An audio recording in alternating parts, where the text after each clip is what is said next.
बिस्मिल्लाहिर्रहमानिर्रहीम। अस्सलाम वालेकुम। आज आपके साथ तवा चिकन कलेजी की रेसिपी शेयर कर रही हूँ। बनाना बहुत आसान है, इसको बहुत मज़े की बनती है। आप इसे भुनवा कलेजी का नाम भी दे सकते हैं। रेसिपी मुकम्मल देखनी है आपने, अच्छी लगे आपने लाइक भी ज़रूर करना है। तो चलें मज़ेदार सी तवा चिकन कलेजी बनाना शुरू करते हैं। तवा चिकन कलेजी बनाने के लिए मैंने बड़े से लोहे के तवे पर ऑयल ऐड कर दिया है, तकरीबन 3/4 कप के बराबर। इसके बाद हम इसमें 3 दरमियाने साइज़ की प्याज को चॉप करके ऐड करेंगे।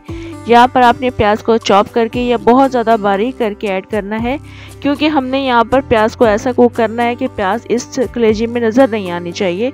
तो प्याज को अच्छे से मिक्स कर लेंगे। उसके बाद हम इसमें ज़ीरा शामिल करेंगे, तकरीबन 1 टीस्पून के बराबर हम इसमें ज़ीरा शामिल करेंगे।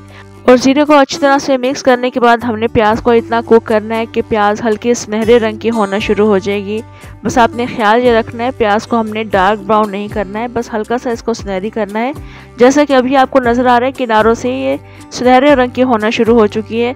तो इस वक्त हमने इसमें हरी मिर्चें शामिल करनी है। 3 से 4 हरी मिर्ची मैंने थोड़ी सी मोटे काट कर ऐड कर दी हैं। इसको अच्छे से मिक्स करेंगे। यहाँ पर हरी मिर्चों को मिक्स करने के बाद कुक करने से इस कलेजी का जायका बहुत ज़्यादा बढ़ जाता है।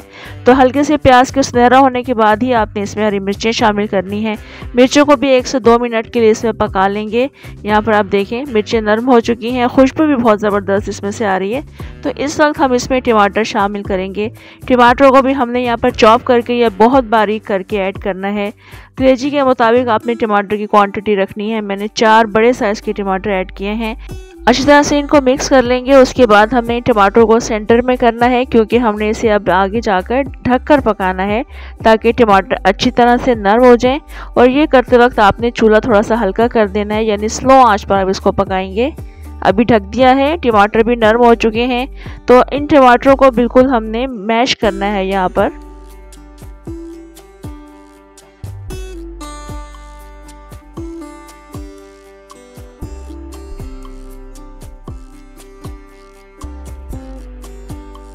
मैंने टमाटरों को काफ़ी अच्छा मैश कर लिया है। टमाटरों के मैश करने के बाद कलेजी ऐड करेंगे।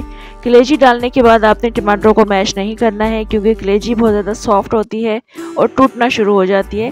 कलेजी शामिल कर दी है। कलेजी को भी अब अच्छे तरीके से मिक्स कर लेंगे।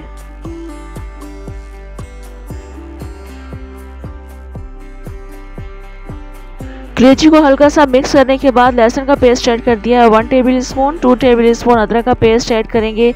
अब यहाँ पर हमने कलेजी को काफ़ी अच्छा भूनना है अदरक लहसुन के साथ। तो 2 से 3 मिनट तक लगातार इस तरह से चम्मच चलाते रहेंगे, एहतियात के साथ इसको भूनते रहेंगे, मिक्स करते रहेंगे। उसके बाद हम स्पाइसेस ऐड करेंगे। यहाँ देखिए माशाल्लाह ज़बरदस्त कलेजी बनकर तैयार हो रही है। अदरक लहसुन के साथ मैंने इसे काफ़ी अच्छा भून लिया है। तो बस अब हम इसमें नमक शामिल करेंगे 1.5 टीस्पून के बराबर। 1 टीस्पून पिसी हुई लाल मिर्चें शामिल करेंगे और 2 टीस्पून इसमें कुटी हुई लाल मिर्चें शामिल करेंगे। 1/4 टीस्पून हल्दी शामिल कर देंगे। और इसके अलावा हम इसमें थोड़ा सा मोटा कुटा हुआ धनिया शामिल कर देंगे, तकरीबन 1 टीस्पून के बराबर। अच्छी तरह से इनको मिक्स करेंगे। और इनको मिक्स करते वक्त आपने चूल्हा थोड़ा सा हल्का रखना है ताकि ये जले नहीं। पानी अगर आप यहाँ पर थोड़ा सा ऐड करना चाहते हैं, पानी ऐड करके मसाले भूनना चाहते हैं तो आप भून सकते हैं। तो यहाँ मसालों को मैंने काफ़ी अच्छा कुक कर लिया है। आप देख सकते हैं माशाल्लाह बहुत ज़बरदस्त तवा कलेजी बनकर तैयार हो चुकी है। बस लास्ट में हमने यहाँ पर थोड़ी सी हरी मिर्ची ऐड करनी है और उसके बाद हम इसमें थोड़ा सा हरा धनिया ऐड करेंगे। पिसा हुआ गरम मसाला भी ज़रूर ऐड करेंगे।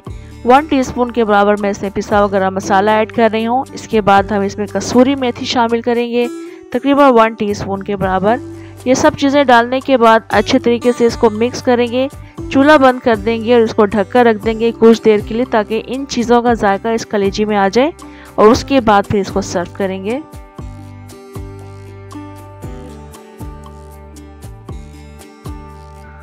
तवा कलेजी या भुनवा कलेजी की ये रेसिपी बनाने में बहुत आसान है, बहुत जल्दी भी बन जाती है और बहुत मज़े की बनती है। अगर आप इसे सुबह नाश्ते में बना रहे हैं तो आप इसे पराठे या पूरी पराठे के साथ एंजॉय कीजिएगा। लंच या डिनर के लिए अगर बना रहे हैं तो नान के साथ इसे एंजॉय कीजिएगा, बहुत मज़े की लगती है। रेसिपी को आपने ट्राई ज़रूर करना है। मुझे कॉमेंट करके ज़रूर बताना है आपको ये रेसिपी कैसी लगी। लाइक और शेयर करना भी नहीं भूलना है। मुझे दें इजाज़त, इंशाअल्लाह दोबारा आऊँगी अच्छी सी मज़ेदार सी रेसिपी के साथ। अल्लाह हाफिज़।